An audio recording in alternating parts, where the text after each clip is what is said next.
Hello everyone, সবাইকে আরেকটা নতুন ভিডিওতে স্বাগতম। আশা করছি তোমরা সবাই ভালো আছো, সুস্থ আছো, আর আমিও খুব ভালো আছি। তো আজকে ছিল আমার একটা জেঠুর বাড়িতে অনুষ্ঠান, আর আমি ওই মোটামুটি সন্ধ্যার আগে আগে বিকেলের দিকে চলে আসি ওদের বাড়িতে। তো এসে দেখি এখনো লোকজন তেমন একটা এসে পারেনি। ওই বৌদির একটা ভাই এসছে, ও আর কি ওই মালা টালা গাচ্ছে ফুলে। আর জেঠুদের বাড়িতে এই অনুষ্ঠানটা বাৎসরিক, মানে প্রতি বছরই একটা নির্দিষ্ট সময় অনুষ্ঠানটা হয়। তো লোকজন যেহেতু কেউ একটা তেমন এসে পারেনি, তাই আমি ভাবলাম আমিও একটু কাজবাজ করে দিই। আর এইদিকে রাঁধুনিরা সব তরকারি কাটাকাটি করছিল। অনেক লোকের আয়োজন, বুঝতেই পারছো যে অনেক সবজি কাটা হচ্ছে। এখানে টমেটো, আলু সব প্রায় কাটাকুটি কমপ্লিট। আসলে এরা রাঁধুনি, এরা বোঝে কতটা কি দরকার।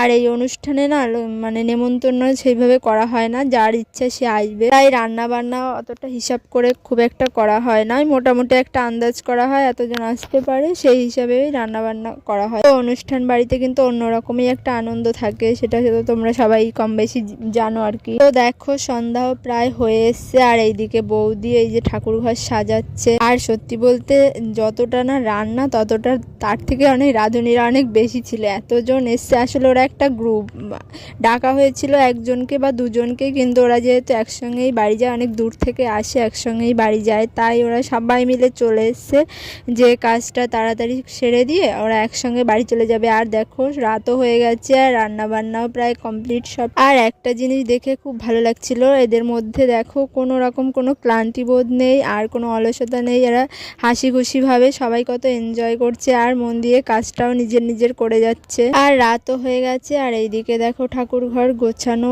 কমপ্লিট মোটামুটি। আর কিছুক্ষণের মধ্যে লোকজনও চলে আসবে, আর কীর্তনও শুরু হবে। তো বলতে বলতে কিছুক্ষণের মধ্যে ওই মোটামুটি 8টা সাড়ে 8টা নাগাদ কীর্তনের লোকজনও আসে। এখানে কিন্তু অনেক দূর থেকে একটা একটা দল আসে আর কি। কোথায় জায়গাটার নামটা ঠিক মনে পড়ছে না, কিন্তু অনেকটা দূরে। ওদের আসতে প্রায় মোটামুটি একটা দিন লেগে যায়, এত দূর থেকে ওরা আসে। সবাই এসে নিজেদের মতো কীর্তন করে। আর ঘরে যেহেতু জায়গাটা খুব ছোট, তাই অসুবিধা হয়, কিন্তু তাও খুব ভালোভাবে এই অনুষ্ঠানটা হয় আর কি। বাড়িতে যে কোনো একটা অনুষ্ঠান করতে গেলে অনেকটা জায়গারই প্রয়োজন হয়, না হলে মোটামুটি লোকজন এসে খাওয়া দাওয়া অনুষ্ঠান এগুলো খুব অসুবিধা হয়। কিন্তু সবার তো আর সেই রকম অবস্থা বা ব্যবস্থা কোনোটাই থাকে না, তাই আর কি অল্পের মধ্যে যারা যেমন পারে তেমনভাবে। তো জেঠুদের ঘরটা মোটামুটি খুব একটা ছোট না, অনেকটাই বড় ছিল। আর সেখানেই লোকজন এক সাইডে খাওয়া দাওয়া হয়, এক সাইডে কীর্তন হয়, সবাই মিলে খুবই আনন্দ করে। আর আমি তো এদিকে ক্যামেরা নিয়ে এদিক ওদিক হাঁটাহাঁটি করছি, ঠিক মতো লোকজন দেখাও যাচ্ছে না, আর সবার মাঝখানে আটকে গেছি, হাঁটাচলা করতেও অসুবিধা। অবশেষে একটু ফাঁকা জায়গা পেয়েছি, এবার এখান থেকে দেখি কিভাবে বেরোনো যায়। আর ঘর, বাইরে, বারান্দা, দরজার সামনে কোথাও ফাঁকা নেই, সব জায়গায় লোক যে যেখানে যে যেমন পেরেছে যেমনভাবে বসে গেছে। আর আমরা মতুয়া সম্প্রদায়ের লোকজন এইভাবেই আমাদের অনুষ্ঠান করে থাকি, ডাঙ্কা কাশি নিয়ে কীর্তনের মাধ্যমে হরি ঠাকুরের পুজো করে থাকি।